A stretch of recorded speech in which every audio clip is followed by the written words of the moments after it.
Hello everybody, I hope all of you are doing good. I am Deepika from Learno Hub, एक ऐसा free learning platform जहां पर आप पढ़ सकते हैं physics, chemistry, maths, biology and SST absolutely for free only at learnohub.com।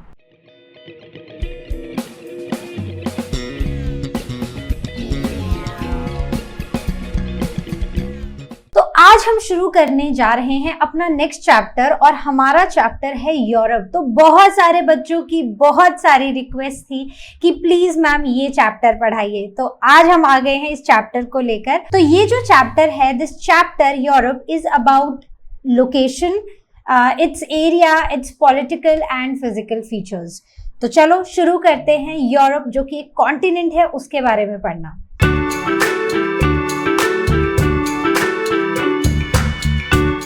तो चलो स्टार्ट करते हैं अपने कॉन्टिनेंट यूरोप के साथ। तो आप ये वर्ल्ड मैप देख रहे हो, इस वर्ल्ड मैप में जो रेड मार्क्ड है ना, दिस इज यूरोप। ठीक है, मतलब वर्ल्ड मैप में ये जो छोटा सा पोर्शन मार्क्ड है, दिस इज यूरोप। कौन सा कॉन्टिनेंट? यूरोप। ओके, तो यूरोप जो है वो सेकंड स्मॉलेस्ट कॉन्टिनेंट है। तो can you tell me which is the smallest continent? So yes, the smallest continent is this which is Australia, right. So Australia के बाद जो सेकंड स्मॉलेस्ट कॉन्टिनेंट है that is Europe and its size is approximately 3 times the size of India. तो जितना हमारा देश है, हमारे देश से 3 गुना है इसका साइज। ठीक है, तो हमारा कंट्री यहाँ पर कहाँ है? ये हमारा कंट्री यहाँ पर मार्क्ड है। ठीक है, तो हमारे कंट्री से 3 times है इसका size which is covering 10 million square kilometres, right. तो ये वाली जो वैल्यू है ये आप थोड़ा सा याद रखना, क्योंकि हो सकता है किसी तरीके से एग्जाम में आपसे पूछ लिया जाए। So despite its size, Europe has a major influence on the world history and culture. तो अब अगर हम ना यहाँ पर कॉन्टिनेंट्स देखें तो यहाँ तक, मतलब अब ये जो सारा है ना, ये ऑस्ट्रेलिया है। ऑस्ट्रेलिया के सिवा ये मैंने थोड़ा ज्यादा मार्क कर दिया, it is something over here. ये वाला भी सारा एशिया है। तो यहाँ से ये जो पूरा वाइट आप यहाँ को देख रहे हो ना, this is all Asia, this is Australia. ये रेड जो मार्क्ड है ये यूरोप है, this is Africa, this is south America and this is north America, और यहाँ पर नीचे एक आता है एंटार्क्टिका। अब अगर हम इसको कंपेयर करें बाकी कॉन्टिनेंट से, तो ये कॉन्टिनेंट काफी छोटा है, लेकिन इसके साइज छोटे होने के बावजूद हिस्ट्री पर, कल्चर पर, वर्ल्ड की हिस्ट्री और वर्ल्ड के कल्चर पर यूरोप का एक मेजर इन्फ्लुएंस रहा है। बहुत सारी ऐसी कंट्रीज, बहुत सारी ऐसी कॉलोनीज को यूरोप ने कंट्रोल किया है जो उसके साइज से बहुत ज्यादा बड़ी थी। ठीक है, तो इसलिए यूरोप का हमारी वर्ल्ड की हिस्ट्री में और कल्चर में बहुत ही मेजर इन्फ्लुएंस है। अब अगर यहाँ पर एक बार हम फिर से देखें, सो this is the red which is marked is Europe. ठीक है, जिसके बारे में हम पढ़ने वाले हैं। ये क्या है? This is Australia. ये कॉन्टिनेंट है ऑस्ट्रेलिया। यहाँ पर नीचे आता है, यहाँ पर मार्क्ड नहीं है, मतलब इसके नीचे है एंटार्क्टिका। ठीक है, यहाँ पर आता है मेजरली। ठीक है, इस तरफ Antarctica, right. This is south America, this is north America and this is Asia. और एशिया और इस ये यहाँ से अलग होते हैं एंड दिस इज अफ्रीका। ठीक है, तो अब अगर हम इनको एक सीक्वेंस में from smallest to largest in size देखें, so the smallest one is Australia. Australia is the smallest continent, right? उसके बाद जो सेकेंड नंबर पर आता है दैट इज यूरोप। ठीक है, यूरोप के से बड़ा जो कॉन्टिनेंट है दैट इज दिस एंटार्क्टिका। ठीक है, so it is Antarctica, right. This is the third one. Fourth, मतलब उससे जो बड़ा है वो है साउथ अमेरिका, जो कि ये है। इससे बड़ा है नॉर्थ अमेरिका, जो कि ये है। और इससे बड़ा है अफ्रीका, जो कि यहाँ पर है। और सबसे बड़ा कॉन्टिनेंट है, मतलब जो 7th इन साइज, या फिर you can say the first जो लार्जेस्ट है that is our continent Asia.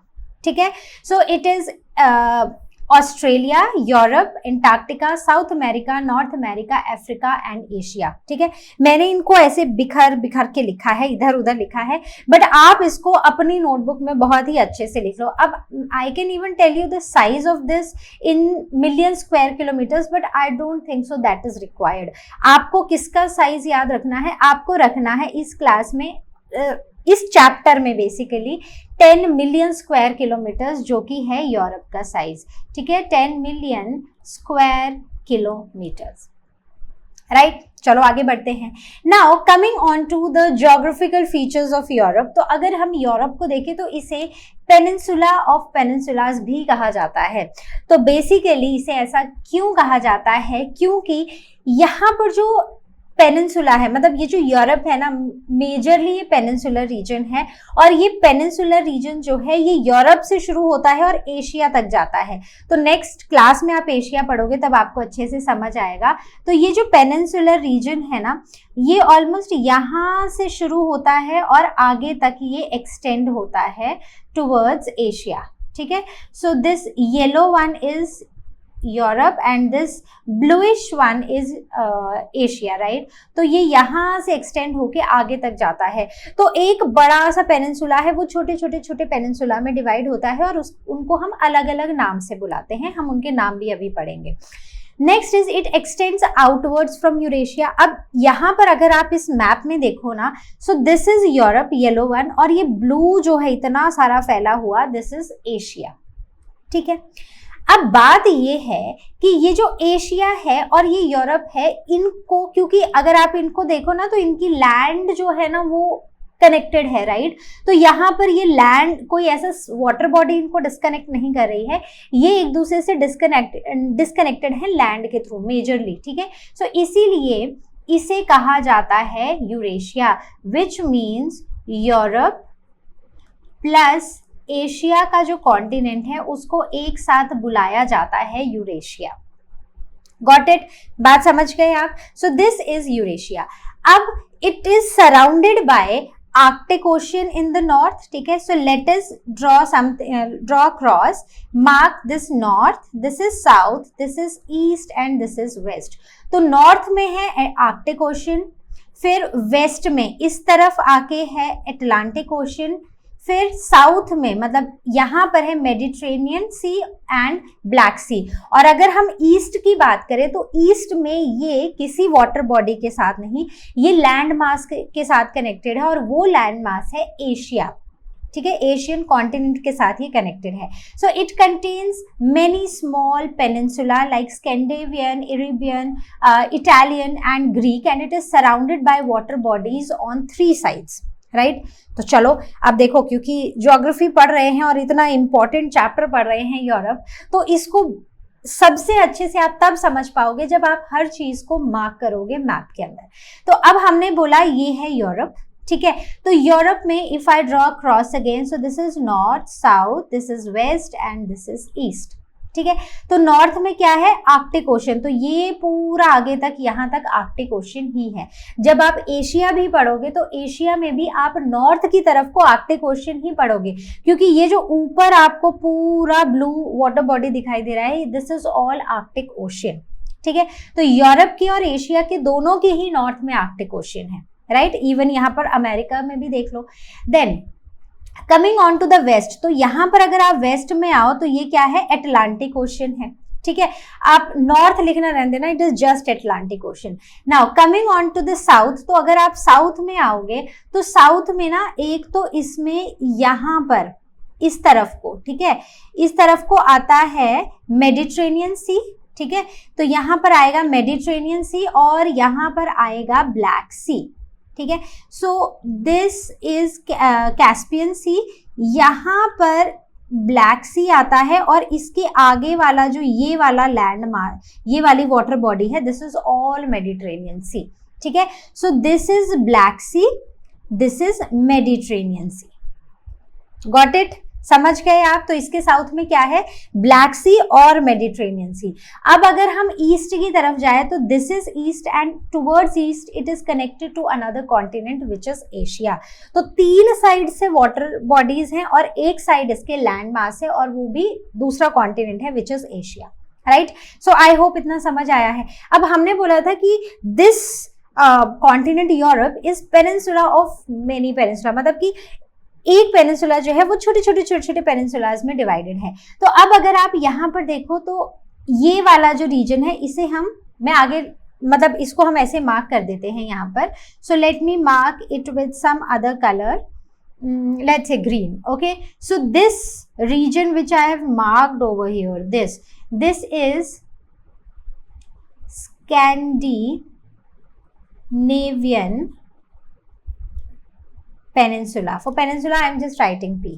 ठीक है, फिर आप अगर यहाँ पर नीचे आओगे तो ये जो आपको दिखाई दे रहा है दिस इज इब्रियन पेनिनसुला।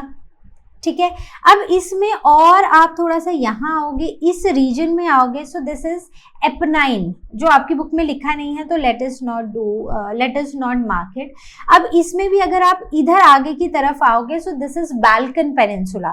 तो ऐसे ही ये this is the region of peninsulas where one large peninsula is divided into smaller peninsulas. ठीक है, तो अब याद रहेगा यहाँ पर क्या है, ऊपर है, मतलब अगर नॉर्थ में जाएं तो नॉर्थ में है आर्कटिक ओशियन। ठीक है, वेस्ट में आए तो यहाँ पर एक बड़ा सा ओशियन है which is Atlantic ocean. South में आए तो यहाँ पर 2 सी हैं, एक है ब्लैक सी और एक है मेडिटेरेनियन सी। और अगर ईस्ट में जाएं तो ईस्ट में it is the next to it is another continent which is Asia, right? तो आपको इस मैप से समझ आ गया कि हम क्या बात कर रहे हैं और हम किस चीज के बारे में आपको समझाने की कोशिश कर रहे हैं। तो जब भी आप ये पढ़ोगे, जब भी आप ये वाली स्लाइड पढ़ोगे या फिर बुक में ये वाला टॉपिक पढ़ोगे तो आप सामने मैप लेके बैठोगे ताकि आपको ये हर एक चीज क्लियर हो जाए। ओके, चलो अब आगे बढ़ते हैं। Let us now talk about the coast line. तो अब जैसे हम अभी कोस्ट लाइन इसकी देख ही रहे थे, तो ये जो यूरोप की कोस्ट लाइन है ना, it is not a regular coast line. ठीक है, तो यहाँ पर क्या है, the coast line is highly irregular and it has many inlets and bays. तो जब हम इसके अंदर डीपर डाइव होंगे, जब हम रिवर्स और लेक्स पर आएंगे ना, तब हम इसमें बेस के बारे में भी, इनलेट्स और बेस के बारे में भी पढ़ेंगे। ठीक है, तो एक रेगुलर कोस्ट लाइन नहीं है। ठीक है, अब जैसे ये है, ये भी काफी इरेगुलर है। यहाँ पर आओ तो ये भी, अगर इसको आप जूम करके देखो, ये बहुत इरेगुलर है।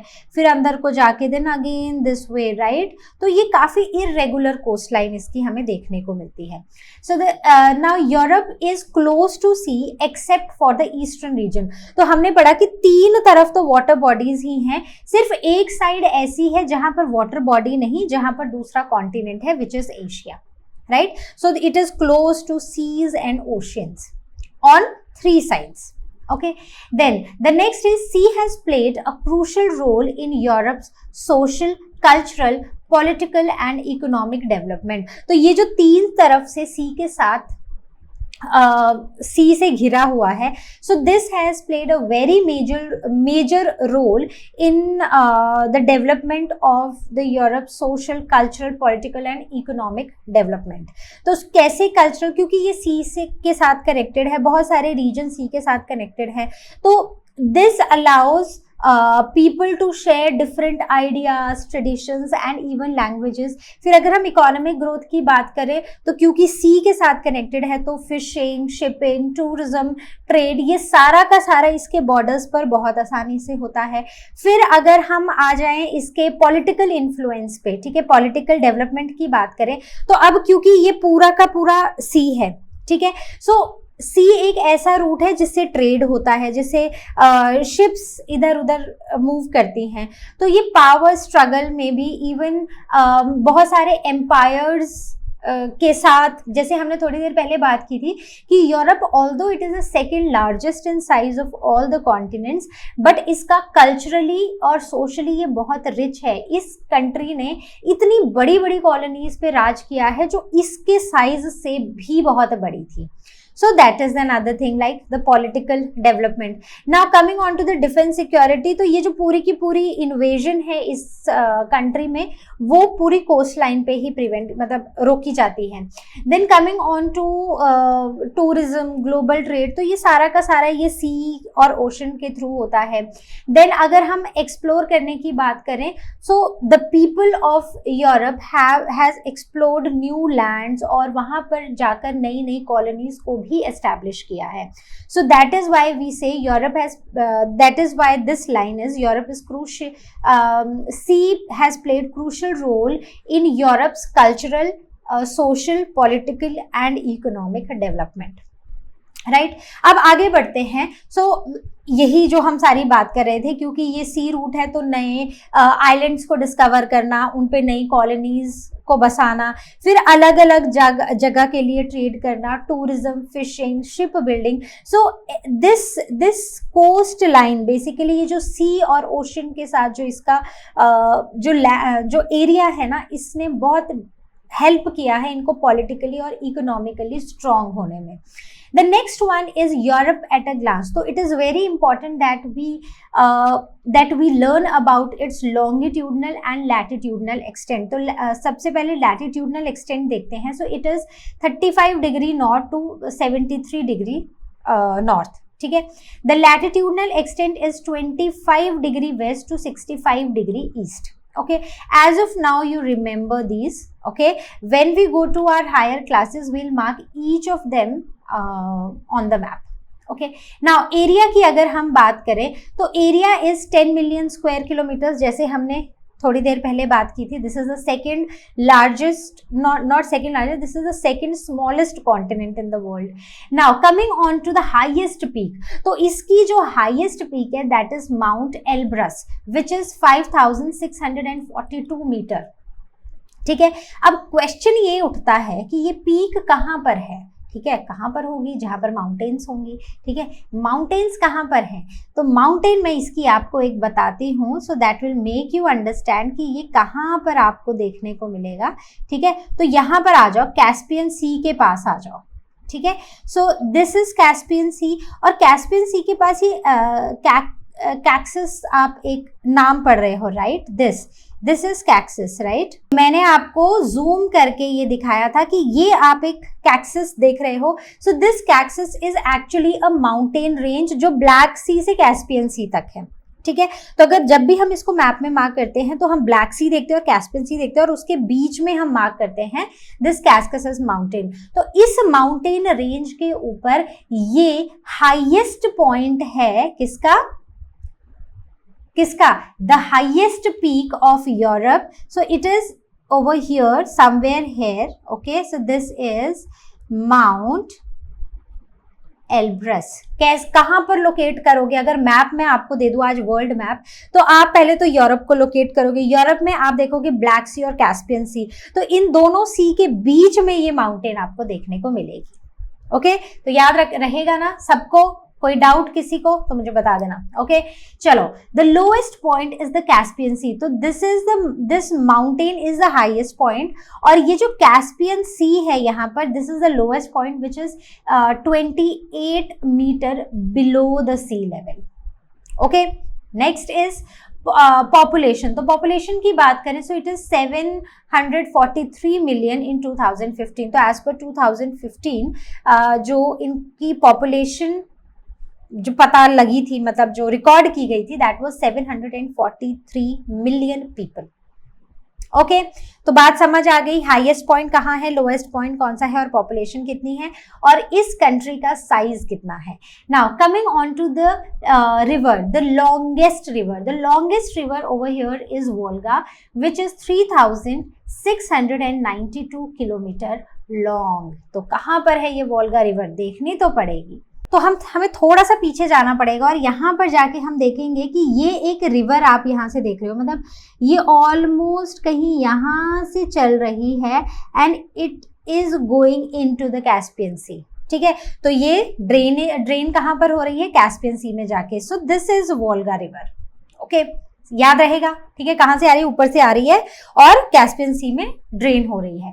The largest country is Russia. आप देखो मैंने आपको ना पूरा मैप यहाँ पर दिखाया है रशिया का नहीं, सॉरी, यूरोप का। तो यूरोप में ना अगर मैं आपको ये मैप दे दूं और मैं बोलूं कि बच्चों मुझे बताओ कौन सी कंट्री सबसे बड़ी है, कौन सी है, जल्दी से बताओ। So yes, it is Russia, ठीक है। तो रशिया ही एरिया में सबसे बड़ी कंट्री है। Now the smallest country is Holy See, that is Vatican City. तो अब वेटिकन सिटी क्योंकि इतनी छोटी सी सिटी है ऐसे तो नहीं दिखाई देगी, राइट। तो it is Holy C.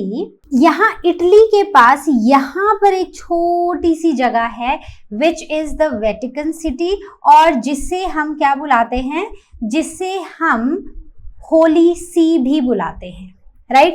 And if we talk about the number of countries in Europe, so there are total 50 countries in the continent Europe. Okay, समझ गए आप। चलो आगे बढ़ते हैं। तो जैसे हमने बात की, रशिया जो है वो सबसे बड़ी एक कंट्री है इन द कॉन्टिनेंट यूरोप, और जो सबसे छोटी कंट्री है that is somewhere near Italy, यहाँ पर जैसे इसको हम मार्क करते हैं, एंड दैट इज होली सी और the Vatican city. Okay, so the next one is location of Europe. तो यूरोप की लोकेशन की बात करें तो अगर हम इसको ग्लोब में देखें ना, तो ये हमें नॉर्दर्न हेमिस्फीयर में दिखाई देता है। कैसे? तो अब अगर हम इसको मैप में देखते हैं, ठीक है, तो अब अगर आप इसको वर्ल्ड मैप में देखो तो हमें समझ आएगा। तो वर्ल्ड मैप अभी तक हमने जितने भी देखे हैं तो ये ऊपर की तरफ आता है, मतलब जो हमारा ग्लोब है, ग्लोब में ये ऊपर की तरफ आता है। So that is in northern hemisphere. Then it is bordered by, तो बनाओ जरा अपना cross, which is north, south, east and west. So north में कौन सा है? Arctic ocean, right. वेस्ट में क्या है इसके? Atlantic ocean, right. साउथ में अगर हम आते हैं तो यहाँ पर अफ्रीका है, एंड इवन यहाँ पर मेडिटेरेनियन सी भी हम लिखते हैं, और यहाँ पर हम ब्लैक सी भी मार्क करते हैं, और उसके आगे क्या आता है? उसके आगे आता है अफ्रीका। और अगर ईस्ट की बात करें तो ईस्ट में है Asia. So it is separated by Asia by Ural mountain on the east and Caucasus mountain on south east. तो इसको भी मार्क करके देखते हैं, क्योंकि नेक्स्ट क्लास में जब आप एशिया पढ़ोगे ना तो ये हर एक चीज आपको काम आने वाली है। तो यहाँ पर देखो, दिस इज एशिया, और ये बाकी जो येलो में मार्क्ड है this is all Europe continent. तो एशिया और यूरोप को जो अलग करती है that is this mountain which is earl mountain, ठीक है। और नीचे जो इनको अलग कर रही है दैट इज दिस कैस्कसस माउंटेन्स, ठीक है। तो समझ आ गया, अर्ल माउंटेन्स और नीचे कैस्कसस माउंटेन्स हैं, और इसी माउंटेन के ऊपर रशिया की बोल रही हूँ, सॉरी, यूरोप की हाईएस्ट पीक है। कौन सी है? इसी माउंटेन के ऊपर है माउंट एल्ब्रस, करेक्ट, राइट। और यहां पर इसकी लॉन्गेस्ट रिवर है, कौन सी है? Volga, which drains into the which sea? Caspian Sea. Okay, तो चलो अब इतना समझ गए आप। तो ये जो हमने सारा पढ़ा ये समझ आ गया। ओके, चलो आगे बढ़ते हैं। तो अब अगर हम बात करें ना यूरोप की, यूरोप एक्चुअली टेम्परेट जोन में आता है, मतलब ये एक ऐसे जोन में है जहां का क्लाइमेट ना माइल्ड रहता है, मॉडरेट टाइप ऑफ हमें टेम्परेचर्स देखने को मिलते हैं। मतलब अगर हम समर्स की बात करें तो वो वार्म होती हैं, विंटर्स कूल होती हैं, राइट। और मतलब बिना एक्सट्रीम हीट और कोल्ड के, इट इज लाइक ठंडा होगा लेकिन इतना भी नहीं होगा कि सब जगह बर्फ जम जाएगी, सब जगह नहीं जमेगी, ठीक है। तो it is that continent where summers are warm and winters are cold, right. जिसकी वजह से ये जो पूरा कॉन्टिनेंट है, it is very you can say people prefer living in this country, क्योंकि यहाँ का टेम्परेचर जो है वो और क्लाइमेट जो है वो काफी अच्छा रहता है। अब हम बात करते हैं पॉलिटिकल डिवीजन की। तो अब हम अभी तक तो हम इसकी आसपास कौन है, कहाँ पर नॉर्थ में कौन है, साउथ में कौन है, तो हम वो सारी बातें कर रहे थे। अब हम डीप डाइव करेंगे into the continent Europe. Right तो इसमें जो पॉलिटिकल डिविजन हैं उसमें हम इन कंट्रीज को ना अलग अलग नाम से बुलाते हैं, जैसे स्कैंडिनेवियन कंट्रीज हैं, मतलब ऐसी कंट्रीज जैसे कि Norway, Sweden, Finland, Denmark and Iceland. So these countries are known as the Scandinavian countries. तो जो स्कैंडिनेवियन कंट्रीज हैं उन्हें स्कैंडिनेवियन कंट्रीज इसलिए बुलाया जाता है क्योंकि यूरोप को हम क्या बुलाते हैं, पेनिनसुला ऑफ पेनिनसुलाज, मतलब एक बहुत बड़ा पेनिनसुला है और वो छोटे छोटे पेनिनसुलाज में डिवाइडेड है, राइट। तो स्कैंडिनेवियन भी एक पेनिनसुला है। We read about a Scandinavian peninsula जो इस रीजन में था, करेक्ट। तो क्योंकि ये कंट्रीज स्कैंडिनेवियन पेनिनसुला में है इसीलिए इन कंट्रीज को स्कैंडिनेवियन पेनिनसुला भी बुलाया जाता है।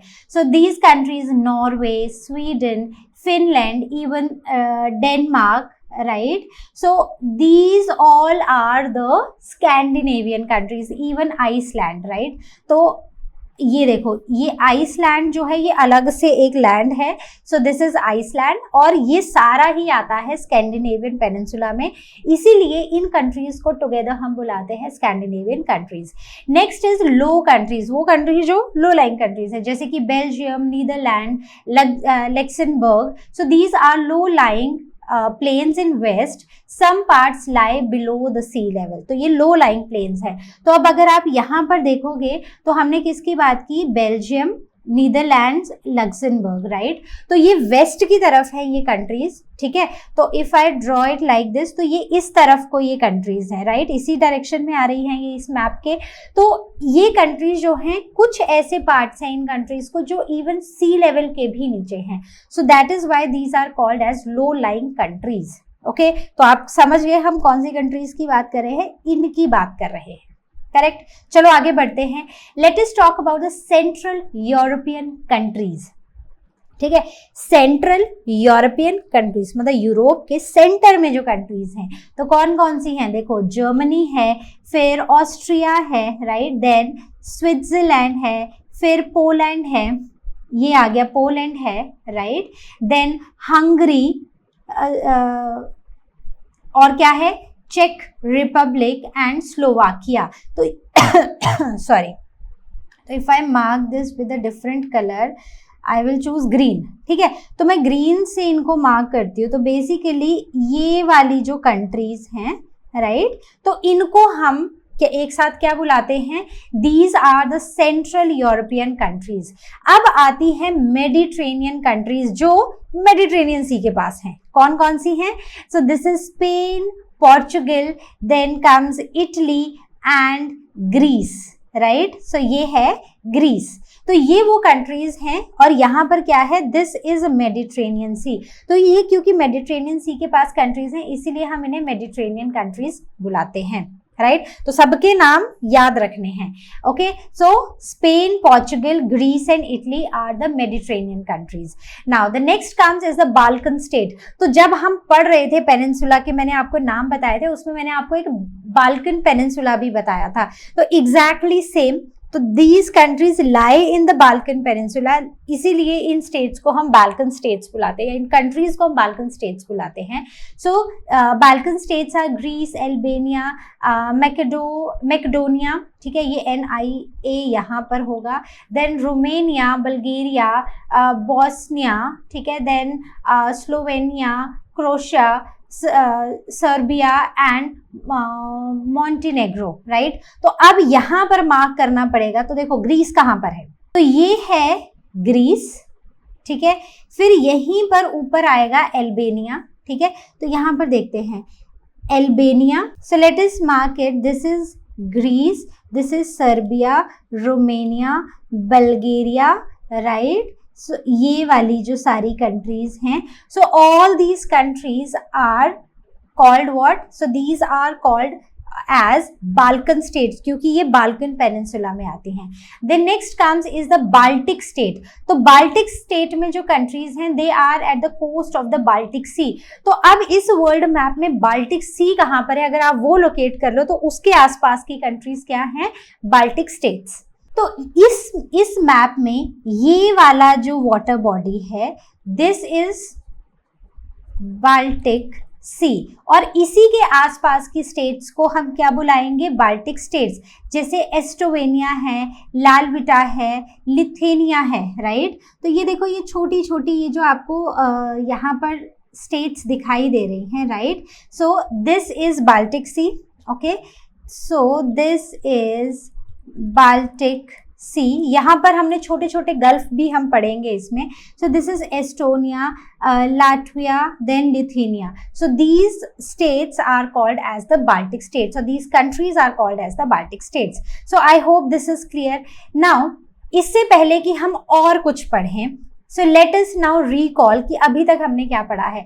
हमने पहले नॉर्वे, स्वीडन, फिनलैंड के बारे में पढ़ा था, even Iceland. So all of them lie in one peninsula which is the Scandinavian peninsula, इसलिए हम इनको स्कैंडिनेवियन कंट्रीज बुलाते हैं। फिर हम ऐसी कंट्रीज में आए जो लो लाइंग कंट्रीज थी, मतलब जो सी लेवल पे थी या फिर उनका कुछ एरिया जो था वो सी लेवल के भी नीचे था, तो उन्हें हमने लो लाइंग कंट्रीज बुलाया था, जैसे कि बेल्जियम, नीदरलैंड, लक्समबर्ग, राइट। उसके बाद हम आए थे नेक्स्ट टाइप ऑफ कंट्रीज में जिन्हें हम बुलाते थे, फिर आई सेंट्रल यूरोपियन कंट्रीज। तो सेंट्रल यूरोपियन कंट्रीज मतलब जो यूरोप के सेंटर में है, जैसे जर्मनी, पोलैंड, चेक Republic, Austria, right. So all of them, even Hungary, so they are the central European countries. Then came the Mediterranean countries जो Mediterranean Sea के पास हैं। So this Portugal, Italy, Spain, so these are the Mediterranean countries.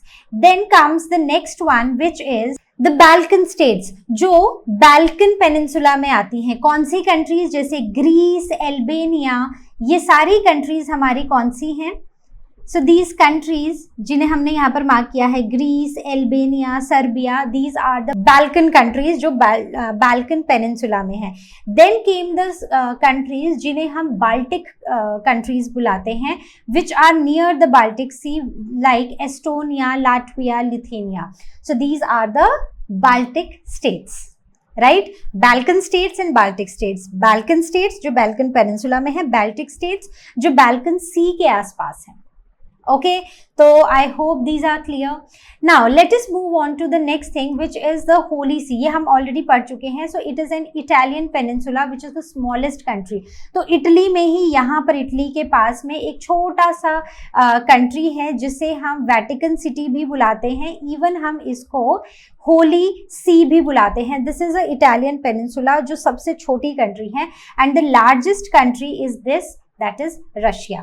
तो Russia आधी Asia continent में आती है और आधी किस में आती है, मतलब कुछ पोर्शन रशिया का एशियन कॉन्टिनेंट में है और कुछ पोर्शन है किसमें, यूरोपियन कॉन्टिनेंट में। और ऐसी कंट्रीज जो दो कॉन्टिनेंट्स में आती हैं, जिनका एरिया दो कॉन्टिनेंट्स में आता है, उन्हें हम बुलाते हैं ट्रांस कंट्रीज। क्या बुलाते हैं उन्हें हम, so they are called as trans countries.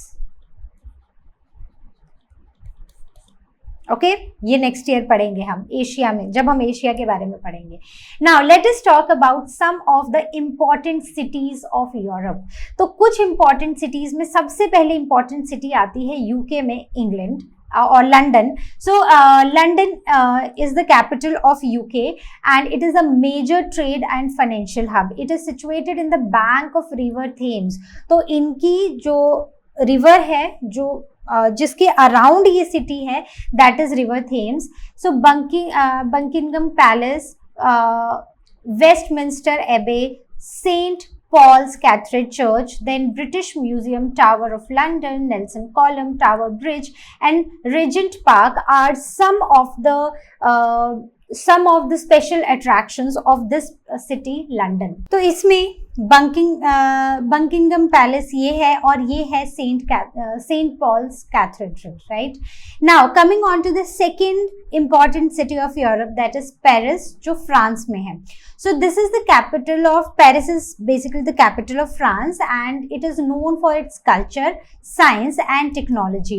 और इसके famous landmarks हैं, बिना मेरे बोले आपको भी पता है कौन है, Eiffel tower. Now it is home to industries such as automobiles में भी Renault and Peugeot these are home to these automobile industries, then luxury, fashion and musical instruments। और अपनी हिस्ट्री में इसने बहुत सारे इवेंट्स विटनेस किए हैं। तो बोला ये जाता है कि जो तो पेरिस वो जगह है जिसने वर्ल्ड को और फ्रांस को पूरा शेप किया है। तो ये वही जगह है जहां पर फ्रेंच रेवोल्यूशन स्टार्ट हुआ था। कब हुआ था? 1789 में। और पेरिस वही जगह है जहां पर वर्ल्ड वॉर 1 और वर्ल्ड वॉर 2 के भी मेजर इवेंट्स हुए थे। तो यहाँ पर पूरा पॉलिटिकल चेंजेस जो है थ्रू आउट द वर्ल्ड वो यहाँ से ही शुरू हुए हैं। So this city has played major role in both the world wars, that is world war 1 and world war 2। और यहाँ पर फिर आया था आईफिल टावर। और उसके साथ साथ ही this city is rich in culture, fashion, global culture and everything. So this is one of the most important cities of Europe. ठीक है, तो ये है किसकी पिक्चर? सबको पता है, Eiffel tower, right. Now the next one is Berlin, जो कि जर्मनी में है। So this is the capital and the largest city of Germany and it is major river port. तो यहाँ पर 1919 से पहले Berlin was divided into east Berlin and west Berlin. तो east Berlin it was the capital of German Democratic Republic, that is GDR, and there was west republic. लेकिन बाद में ये पूरी यूनिफिकेशन हो गई ईस्ट और वेस्ट जर्मनी की, और बर्लिन जो है वो एक कैपिटल बन गई यूनिफाइड जर्मनी की। ठीक है, तो पहले ये ईस्ट और वेस्ट बर्लिन हुआ करता था, फिर ये मिल गए, ये बना जर्मनी, और जर्मनी की एक कैपिटल हो गई Berlin. Now the next is Moscow, जो रशिया में है। तो रशिया कहाँ है? आधा एशियन कॉन्टिनेंट में और आधा यूरोपियन कॉन्टिनेंट में। So it is the capital of Russia which is situated in Oka river which joins Volga. Volga कौन सी थी? The longest river of Europe, जो किस में ड्रेन हो रही थी? कैस्पियन सी में। So the major administrative and industrial centre है यूरोप का, इवन इस कंट्री का। So it is a home for Red Square, Saint Basil Cathedral and Lenin tomb. Then Kremlin and important political and historic complex is located in Moscow and it has over 100 museums. ठीक है, तो इसमें ये main चीजें हैं, अगर आप इतना पढ़ लोगे so this is more than enough about this city. Now coming on to the next city which is Rome, जो कहाँ पर है? इटली में है। So it is the capital of Italy and it is located on a river Tiber. Right, it was founded in 753 BCE and it became the center for Roman Empire. तो Roman numbers, Roman Empire काफी ज्यादा सुना है। So it all started in this city Rome, which is in Italy. So it is a home for Vatican's, Colosseum, Ark of Titus, and Roman baths, Temple of Apollo, Museum of Augustus, and Pantheon. So Pantheon was built 27 years before the birth of Christ and is the most significant monument of this place or this city. So it is a religious and historic center attracting thousands of pilgrims. तो यहाँ पर बहुत लोग यात्रा पर भी आते हैं। ये एक religious और historic center है। Okay? क्लियर? चलो आगे चलें। ये कुछ चीजें हैं जो आपको पढ़ के वैसे ही याद रखनी पड़ेंगी, right. Now next is Vatican City. तो जैसे मैं हर बार बोलती रहती हूँ कि ये जो स्लाइड्स हैं these are more than enough for you to understand the chapter, और एग्जाम के लिए भी इतना पढ़ोगे that is more than enough. ठीक है, तो डिस्क्रिप्शन में जाओ और वहां पर आपको PDF मिलेगा और उस PDF से आप ये पूरा चैप्टर एकदम क्लियरली रिवाइज कर सकते हो। Now the Vatican City which is the smallest country of Europe, so it is the centre of Catholic church, it is surrounded by city Rome. The Pope, he is the head of the Roman Catholic Church who resides in the Vatican Palace in St. Peter's Square. So St. Peter's Basilica, the largest church of the world, is located here. तो ये वो जगह है जहाँ पर world की सबसे बड़ी चर्च है। It is the home for Vatican Museum, Sistine Chapel, where the features of biblical scenes painted by Michelangelo. Right? So again, this is something that you need to remember. Now coming on to the physical features of Europe, तो physical features में we will start with the major landforms. तो इसके जो major landforms हैं वो हैं Northern Mountains, Central European Mountains, South plateau and highlands and Alpine mountain range.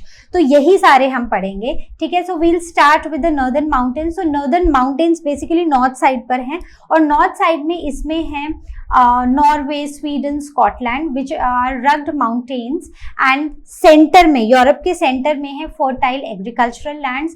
South में plateaus और हाईलैंड्स हैं, that is Meseta of Spain and central massive of France. The Alpine mountain system, that is Alps, Pyrenees and Apennines, right. तो ये सारे क्या करने पड़ेंगे, mark करने पड़ेंगे, एक एक को पढ़ के मार्क करना पड़ेगा मैप में, ताकि याद रहे, क्योंकि ऐसे पढ़ेंगे तो ये कभी याद नहीं रहेगा। So let us now talk about the physical regions of Europe में the first region which is the northern mountains. तो अगर हम यूरोप की बात करें तो यूरोप के नॉर्थ में माउंटेन्स हैं, तो it is the old fold mountains which are located in Norway, Sweden and Scotland. तो अब अगर आप मैप पर आओ, ठीक है, अब अगर आप मैप पे आओ तो मैप पे आप देखोगे कि इन रीजन्स में ये वाला रीजन और ये वाला जो रीजन है, यहाँ पर आपको ना बहुत सारी ओल्ड माउंटेन्स दिखाई देंगी। So they are composed of hard crystalline rocks which formerly they were lofty, but now वो इरोड होकर अब वो लो लाइंग हिल्स बन गई हैं, जिनकी एक जेंटल स्लोप है, बहुत स्टीप नहीं है, थोड़ी थोड़ी जेंटल स्लोप है। So the coastal regions have furrows which are deep inlets formed by drowning of glacier valleys, making the coastline irregular. तो ये fjords क्या होते हैं, बेसिकली ये डीप नैरो इनलेट्स होती हैं। तो ये क्या होती है, ऐसे इनलेट्स बनी होती हैं पानी की, जिसकी वजह से कोस्ट लाइन जो है वो काफी इरेगुलर होती है। और ये बनती कैसे हैं, जब ग्लेशियर वैलीज मतलब ये कैसे बनी है वहां पर, तो वहां पर जो ग्लेशियर की वैलीज थी अब वो ड्राउन हो गई है, तो उनसे ये कोस्टल रीजन्स देखने को मिले हैं, राइट। तो अब यहाँ पर अगर आप देखो तो इस केस में ना यहाँ पर बहुत सारी इन रीजन्स में, मतलब ये वाला जो रीजन है, ये वाला जो रीजन है, यहाँ पर आपको बहुत सारी माउंटेन्स देखने को मिलेंगी। So now coming on to the central European plains. So Europe के सेंटर में प्लेन्स हैं, राइट। तो जैसे हम यहाँ पर देख रहे थे यूरोपियन प्लेन्स, तो ये सेंटर वाला रीजन है यूरोप का, और यहाँ पर प्लेन्स हैं। So these they lies south to the northern mountains, तो ऊपर माउंटेन्स है और नीचे की तरफ को प्लेन्स है, stretching from Atlantic coast to the Ural mountain. तो ये कहाँ से शुरू होती हैं, ये अर्ल माउंटेन्स हैं, ठीक है, इस तरफ, और ये एटलांटिक ओशन है इस तरफ को, ठीक है, ये एटलांटिक ओशन है। तो यहाँ से यहाँ तक ये कुछ प्लेन्स है, जैसे ये रशियन प्लेन्स है, ये यूरोपियन प्लेन्स, इनका नाम दिया हुआ है। तो they start from Atlantic Ocean और कहाँ तक जाती हैं, अर्ल माउंटेन्स तक। So they are partly covered with glacier deposits and alluvial soil from the major rivers like Don, Dnieper, Volga and all. तो ये बनी है ग्लेशियर डिपॉजिट से और एलुवियल सॉइल है यहाँ पर, और ये बनी है कुछ मेजर रिवर्स से, जिनका नाम हम यहाँ पर मार्क भी करने वाले हैं, विच is the first one is this Napier, ठीक है, इसके आगे जाके है डॉन, देन ये वोल्गा, ये हमने पढ़ा ही था, राइट, और ये है अर्ल रिवर। अर्ल माउंटेन भी है और अर्ल रिवर भी है। Okay, so now next is the features rolling hills and is one of the most fertile region in the Europe, supporting dense population and extensive agriculture. अब क्योंकि ये plain region है, यहाँ पर rivers भी बहुत सारी हैं, यहाँ की soil भी बहुत fertile है, तो ये वो region है यूरोप का जो बहुत ज़्यादा populated है, मतलब ये densely populated region है, और यहाँ पर एग्रीकल्चर भी बहुत ज़्यादा होता है, क्योंकि पानी भी है, रिवर्स भी हैं, और साथ ही साथ यहाँ पर क्या है, यहाँ पर ये प्लेन एरियाज हैं और सॉइल बहुत फर्टाइल है। Now coming on to from plains, let us move on to the next thing, that is southern plateaus and highlands. So they are located to the south of the European plains. तो मतलब ये जो हम इस plain region की बात कर रहे थे, इसके साउथ को, इसके मतलब if we do like this, तो इसके साउथ को अब हम क्या पढ़ने वाले हैं, प्लेटूज और highlands. So they consist of highlands and plateaus of old rocks. तो ये प्लेटूज और हाईलैंड्स है, ये पुराने रॉक्स के हैं। So the major plateaus are Meseta of Spain, central massif of France and highlands of Bohemia. तो अब ये सब कुछ कहाँ है? अच्छा, इसके सिवा और भी बहुत कुछ है, पहले हम इन 3 चीजों को मार्क कर लेते हैं। सो पहले है मेसिटा ऑफ स्पेन। सो ये वाला जो रीजन है, देखो ये जो रीजन है, ओके 1 मिनट, हाँ अब ठीक है, ओके तो ये जो है दिस इज मेसिटा ऑफ स्पेन, ठीक है। अब दूसरा था सेंट्रल मैसिफ ऑफ फ्रांस, तो वो कहां पर है? वो कुछ ऐसे है इसमें, ठीक है। So this is massif of France, right. और बोहेमिया, हाईलैंड्स ऑफ बोहेमिया, तो बोहेमिया जो है वो एक रीजन में है, मतलब ये चेक रिपब्लिक जो कंट्री है वहां पर, मतलब ऑलमोस्ट यहाँ पर इस जैसे एरिया में ना आपको ये हाईलैंड्स ऑफ बोहेमिया देखने को मिलेगा। अब देखते हैं कि इसमें और क्या है प्लेटूज और हाईलैंड्स में। So other uplands are Vosges, Jura, Ardennes of France, Black Forest and Harz Mountains of Germany and Earl Mountains in the east. तो ये सारी mountains हैं. These uplands do not rise more than 1800 meters above the sea level and with some forest covered slopes. तो मतलब इनकी जो ये बहुत ऊंची नहीं है. These are like around even less than 1800 meter above the sea level और mostly ये forest covered slopes है, मतलब यहाँ forest ही forest है. So this is all from this physical region. Now coming on to the Alpine mountain range. तो ये जो Alps है ना, ये काफी प्रोमिनेंट हैं हम यूरोप में, ठीक है। तो पहले तो मैं आपको ये यहाँ पर बताती हूँ इस मैप में कि एल्प्स हैं कहाँ पर। तो ये देखो ये लिखा हुआ है एल्प्स, राइट। तो बेसिकली ये यहाँ से कहीं से शुरू होते हैं और ये आगे तक कुछ ऐसे आगे तक इस रीजन में आपको एल्प्स देखने को मिलेंगे, मतलब ये फ्रांस, स्विट्जरलैंड, फिर ऑस्ट्रिया में आपको एल्प्स माउंटेन पूरा ये रेंज देखने को मिलेगा. So they are located south of the plateaus extending from Atlantic coast to the Caspian Sea. तो मतलब कि ये देखो ये अटलांटिक ओशन है, ऑलमोस्ट यहाँ से ये सी का ही ये मेडिटेरेनियन सी अटलांटिक ओशन का ही पार्ट है. तो ये यहाँ से शुरू होते हैं और ये ऑलमोस्ट कैस्पियन सी तक जाते हैं. ठीक है. Okay, so now they are characterized by high peaks, deep valleys and rugged slopes. ठीक है, बहुत ही rugged slopes हैं, deep valleys हैं और जो peaks हैं मतलब जो माउंटेन की हाइट है वो भी काफी ज्यादा है. Multiple parallel mountain ranges. तो जैसे हम अपनी ड्राइंग्स ऐसे बनाते हैं ना, हम बहुत सारी माउंटेन्स दिखाने के लिए ऐसे दिखाते हैं, तो ये भी कुछ ऐसी माउंटेन रेंजेस हैं जो एक दूसरे के पैरेलल चलती है, मतलब एक के साथ एक पैरेलली बहुत सारी माउंटेन रेंजेस हैं. और यहाँ पर फ्रीक्वेंट अर्थक्वेक्स और वॉल्केनिक एक्टिविटीज भी देखी गई हैं. Right, so these are the Alps. Right, चलो आगे बढ़ें. Now coming on to the mountain ranges of these Alps. So first mountain range is the Alps which starts from Italy, from France and Switzerland, and its highest mountain peak is Mount Blanc which is 4807 meters. तो इसको यहाँ पर अगर हम mark करें, so it starts from Italy. ठीक है, France में इटली से. So this is Mount Blanc which is 4807 meter. Right, now the second mountain range is Sierra Nevada and Pyrenees, right? They extend over Spain and form the natural boundary between Spain and France. तो ये आपने ना थोड़ी देर पहले बहुत ही अच्छे से देखा था जब मैं आपको क्या बता रही थी, मैं आपको ये वाले दो रीजन्स बता रही थी. तो बेसिकली मैं आपको बता रही थी Meseta of France and Meseta of Spain and massif of France बता रही थी. तो तब आपने ये पायरीन्स देखा था. तो इससे इस तरफ क्या है, मेसिटा ऑफ स्पेन, और इस तरफ है मैसिफ ऑफ फ्रांस. तो स्पेन और फ्रांस के बीच में एक क्लियर कट बाउंड्री है ये पायरीन्स. ठीक है, तो ये जो पायरीन्स है okay, they extend over Spain. ठीक है, नेचुरल बाउंड्री है. Then is Alpines, right, so they run along the backbone of Italy. तो यहाँ पर देखो एपीन्स ये है, ये वाला जो जगह है, ठीक है, ये जो हम मार्क करते हैं, हम इसको मार्क करते हैं एज इटली. ठीक है, तो इटली में यहाँ पर इटली की एक तरह से एक बैकबोन जो है वो है एपीन्स.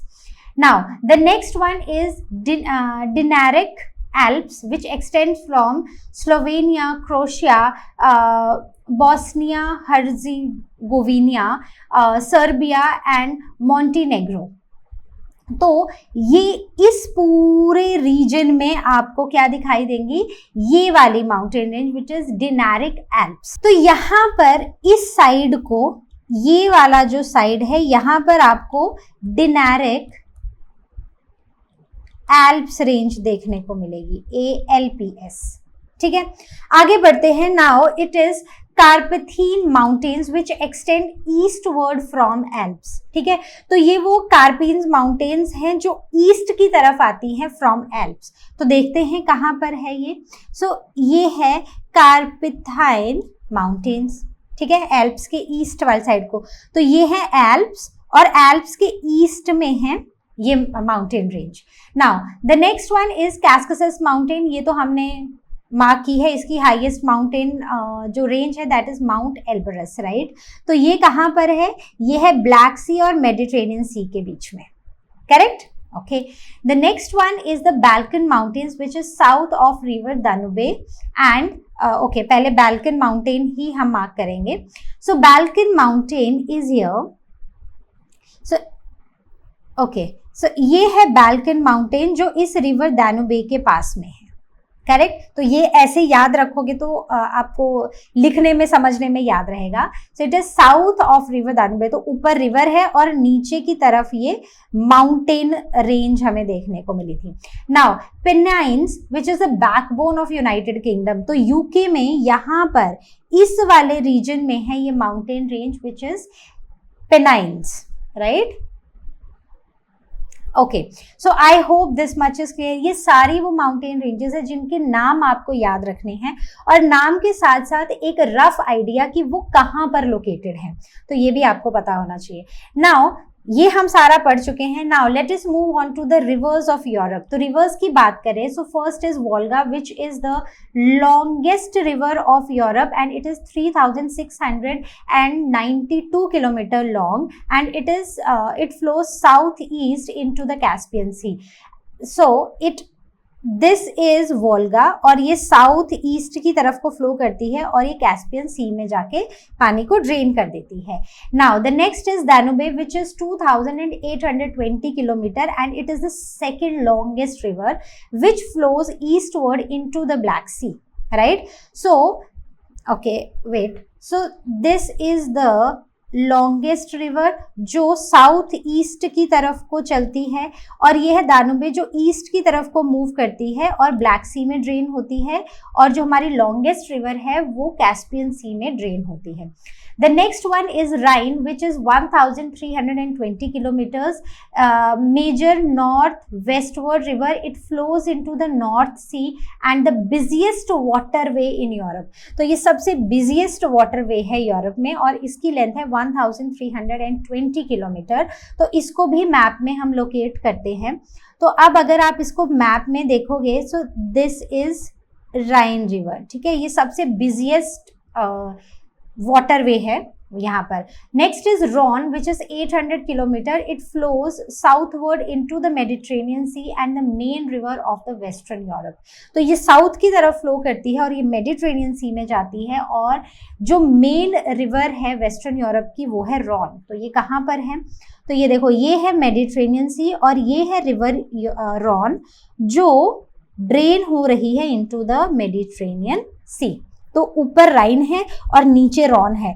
राइन जो है वो जा रही है अटलांटिक ओशन की तरफ और रॉन जो है वो मेडिटेरेनियन सी की तरफ आ रही है। The next one is Napier, which is 2290 kilometer. It flows southwards into the Black Sea, forms the part of natural border between Belarus and Ukraine. तो यूक्रेन और बेलारूस के बीच में ये एक रिवर है which is this Napier, ठीक है, और ये भी कहाँ ड्रेन होती है, इनटू द ब्लैक सी। तो Danube and Dnieper they drain into the Black Sea, Volga drain into the Caspian Sea, Rhone drain into the Mediterranean Sea and Rhine drain into the Atlantic Sea. Rhine is the most busiest waterway of Europe. Volga is the longest river of Europe. Danube is the second longest river. Napier forms the physical boundary between Ukraine and Belarus. ठीक है, तो recall is very important. Okay, तो ये हमने कर लिया. अच्छा, इसमें अगर हम देखें ना तो बहुत सारी रिवर्स इनमें वही हैं जो एल्पाइन माउंटेन रेंज से ओरिजिनेट हो रही हैं, और ये रिवर्स जो हैं ये इंटरकनेक्टेड हैं, और ये मतलब इंटरकनेक्टेड है और जाके किसी ना किसी सी या ओशन में ड्रेन होती हैं. तो यहाँ पर हम देखते हैं कि यहाँ पर एल्प्स हैं, तो मेजरली ये जो रिवर्स हैं ये यहीं से निकलकर ड्रेन हो रही हैं into various seas and oceans. Now coming on to the lakes. Lakes को हम मार्क नहीं करेंगे, लेकिन लेक्स को आप पूरा याद रखोगे कि कौन सी लेक कहाँ पर है. सो नॉर्दर्न लेक्स, तो नॉर्थ में, तो नॉर्थ साइड में यूरोप में कौन कौन सी लेक्स हैं? It is Ladoga and Onega in Russia,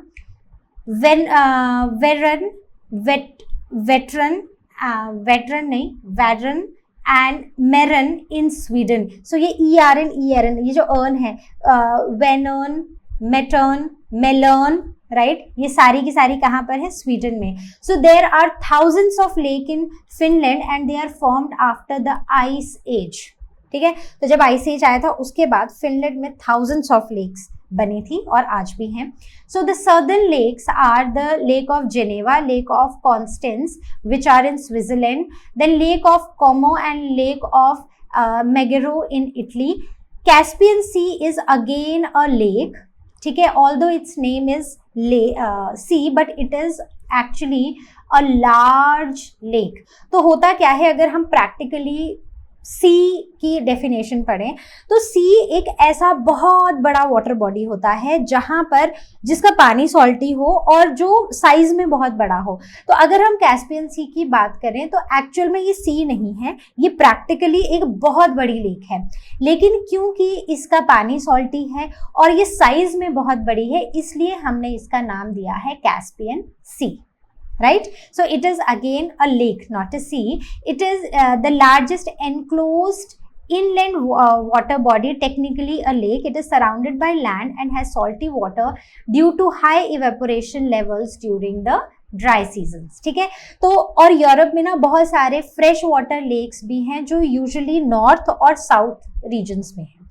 right, अब बचता है हमारा last case study, that is tourism in Switzerland. तो स्विट्जरलैंड बहुत सारे लोगों का एक ड्रीम डेस्टिनेशन होता है कि घूमने जाएंगे. राइट, तो आपका कौन सा है मुझे जरूर बताना नीचे कमेंट सेक्शन में. ठीक है, मैं सब बच्चों के आंसर का वेट करूंगी. सो it is Switzerland which is the paradise of the earth. It is located in central Europe. So this place Switzerland has stunning landscapes with small villages, lakes and mountains. तो यहाँ पर Alps जो है ये major mountain range है जो tourist को all over the world attract करती है. तो अगर हम स्विट्जरलैंड के बारे में सोचें तो आपके दिमाग में क्या पिक्चर बनती है? तो अगर मैं अपनी बात करूँ तो मेरे दिमाग में पिक्चर बनती है एक रोपवे. ठीक है, तो रोपवे वो ट्रैम में जाना एंड बड़ी बड़ी माउंटेन रेंजेस जो दो which are covered with snow. Right, तो आपके दिमाग में क्या एक पिक्चर बनती है स्विट्जरलैंड का नाम सोच के मुझे जरूर बताना. और दूसरा कि आप कौन सी आपकी ड्रीम डेस्टिनेशन है जहां पर आप जाना चाहते हो, तो ये भी मुझे कमेंट सेक्शन में जरूर बताना. तो अगर स्विट्जरलैंड को देखा जाए तो बोला जाता है it is the paradise on the earth because this is the most beautiful place on the earth.